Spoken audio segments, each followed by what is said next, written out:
Hello everyone, welcome to Sleepy Classes. I am Anshuman and in today's 5 minutes we are going to cover a very important news। और news क्या है कि recently NITI Aayog ने India innovation index 2021 release किया, जिसमें basically जो है state wise ranking दिया जाता है बेस्ड ऑन इनोवेशन लैंडस्केप और परफॉर्मेंस जैसा रहा है उस स्टेट का या उस यूटी का, उस पर बेस्ड उनको जो है कुछ स्कोर मिलता है और फिर जो है वो रैंकिंग मिलता है। अब ये जो इंडिया इनोवेशन इंडेक्स है ये बेसिकली इसका 3rd एडिशन है। इसके पहले 2 बार इसको नीति आयोग ऑलरेडी रिलीज़ कर चुका है, एक 2019 में और एक 2020 में।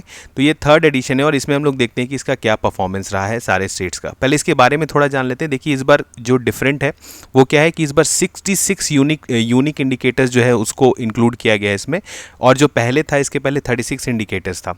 अब ये जो इंडियन इनोवेशन इंडेक्स है इसको आप बोल सकते हैं ये बहुत ही ज़्यादा इन्फ्लुएंस्ड है ऑन ग्लोबल इनोवेशन इंडेक्स, जो कि आपको पता है कि बहुत ही इंपॉर्टेंट एक इंडेक्स है जो कि बताता है कि किसी कंट्री में कितना इनोवेशन हो रहा है। अब आपको कमेंट सेक्शन में बताना है कि ग्लोबल इनोवेशन इंडेक्स जो है वो कौन सी ऑर्गेनाइजेशन रिलीज करती है, ये आपके लिए है। अब इंडिया का परफॉर्मेंस अगर हम लोग देखें ग्लोबल इनोवेशन इंडेक्स में तो वो कॉन्स्टेंटली इंप्रूव हो रहा है। अगर 2017 में देखें तो जीआईआई रैंक इंडिया का 60 था, 18 में 57 था, 19 में 52 था, 20 में 48 है और 21 में 46 है। तो काफ़ी ज़्यादा इंप्रूवमेंट है। धीरे धीरे कंट्रीज़ भी बढ़ रही है लेकिन इंडिया का रैंक जो है वो इंप्रूव हो रहा है। अब अगर बात करें ये जो 66 यूनिक इंडिकेटर्स जो इंक्लूड किया गया ये जो है पूरी तरह से जीआईआई पर ही बेस्ड है, जो ग्लोबल इनोवेशन इंडेक्स है। और इसको जो है जैसे लिखा हुआ है the latest framework for the index has been mapped from the global innovation index. तो ये काफ़ी ज़्यादा इन्फ्लुएंस है इससे। अब इसके बारे में देखते हैं। देखिए इसमें है क्या कि जो हमने देखा कि 66 इंडिकेटर्स है ये अंडर 7 पिलर्स जो है इसको, ये 66 इंडिकेटर्स हैं।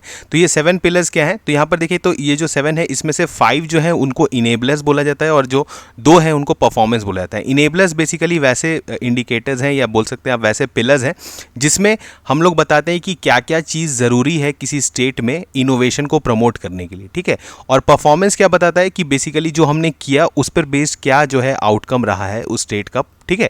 तो अब जैसे इनेबलर्स में देखें तो 5 हैं, जैसे human capital, investment, knowledge workers, business environment, safety and legal environment, ठीक है। तो चलिए सबसे पहले हम लोग इनेबलर्स को देखते हैं। तो इनेबलर्स में देखिए सबसे पहले ह्यूमन कैपिटल है। तो ह्यूमन कैपिटल के विद इन देखिए क्या दिया हुआ है कि स्कूल एजुकेशन। अब स्कूल पे कितने सारे आईसीटी लैब्स हैं, ठीक है। उसके बाद वहाँ पर कितना एक्सपेंडिचर हो रहा है, ठीक है। सेकेंडरी स्कूल लेवल पे कंपटीशन रेट क्या है, इस तरह का चीज़ जो है वो यहाँ पर देखा जाता है। अगर हम लोग टर्शरी और हायर एजुकेशन पे देखें तो enrolment in engineering and technology कितना हो रहा है उस स्टेट में, enrolment in PhD per lakh of population कितना हो रहा है, तो ये सारे जो है इंडिकेटर्स देखा जाता है। अब अगर हम लोग इन्वेस्टमेंट की बात करें तो क्या जो स्टेट है या वो कितना एक्सपेंडिचर कर रहा है on higher and technical education, expenditure कितना है साइंस एंड टेक्नोलॉजी में, आरएनडी में कितना है, ठीक है। एनआईआरएफ जो रैंकिंग होता है आपको उसमें टॉप 5 यूनिवर्सिटीज़ कौन कौन से हैं, तो ये सब चीज़ देखा जाता है।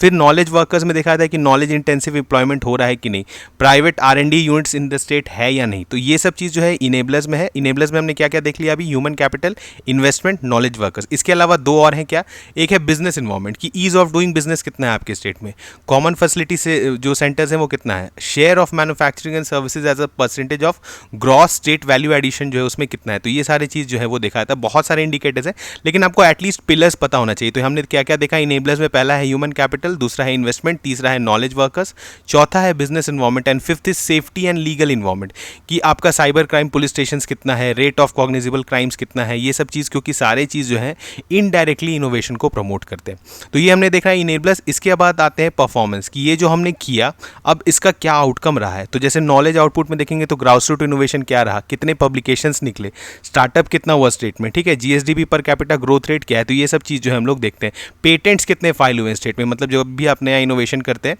तो आप जानते हैं कि कॉपीराइट, पेटेंट ये सब जो है आप फाइल करते हैं, तो उस केस में किस स्टेट में कितना पेटेंट फाइल हो रहा है। उसके बाद नॉलेज डिफ्यूजन की बात बोले तो नॉलेज डिसेमिनेशन कितना हो रहा है, हाईटेक एक्सपोर्ट कैसा है as a percentage of total export, ICT exports, तो ये सब सारे जो है परफॉर्मेंस के विदिन आते हैं। अब हम लोग देख लेते हैं कि इस बार का रैंकिंग परफॉर्मेंस क्या रहा है स्टेट्स का। तो कर्नाटका जो है वो 18.01 स्कोर के साथ जो है वो रैंक 1 रहा है, और वहीं छत्तीसगढ़ जो है वो आप बोल सकते हैं 10.97 के साथ जो है वो 17 जो है पोजीशन पे है। इसके अलावा ये तो क्योंकि इंडियन इनोवेशन इंडेक्स जो है ये क्या करता है, स्टेट्स मतलब एक तो हो गया मेजर स्टेट्स, इसमें आप देख पा रहे हैं 17 स्टेट्स है। इसके अलावा एक north east and hill states का एक कैटेगरी है, तो उसमें टॉप किसने किया है, मणिपुर में रैंक 1 है उसका, और उसका स्कोर जो है वो 19.37 रहा है। वहीं नागालैंड का जो है 11.00 है और वो रैंक 10 पर है। अगर यूटी और मतलब यूनियन टेरिटरीज और सिटी स्टेट्स की बात करें, जो चंडीगढ़ टॉप किया है विद द स्कोर ऑफ 27.88 और इसका रैंक 1 है। वहीं लद्दाख का जो है स्कोर 5.91 रहा है और रैंक जो है उसका 9 है। ठीक है, तो ये कुछ इंपॉर्टेंट आउटकम्स है। इससे आपसे क्वेश्चन यही पूछा जा सकता है कि कौन सी ऑर्गेनाइजेशन रिलीज करती है, इसमें पिलर्स कितने होते हैं, इसमें कैटेगरीज क्या है और कैटेगरीज में रैंक क्या है, यही क्वेश्चन बन सकता है। अब आपको कमेंट सेक्शन में बताना है कि ग्लोबल इनोवेशन इंडेक्स जो है वो कौन सी ऑर्गेनाइजेशन रिलीज करती है, ये आपको सर्च करके जो है कमेंट सेक्शन में बताना है। चलिए मिलते हैं नेक्स्ट लेक्चर में, तब तक थैंक यू।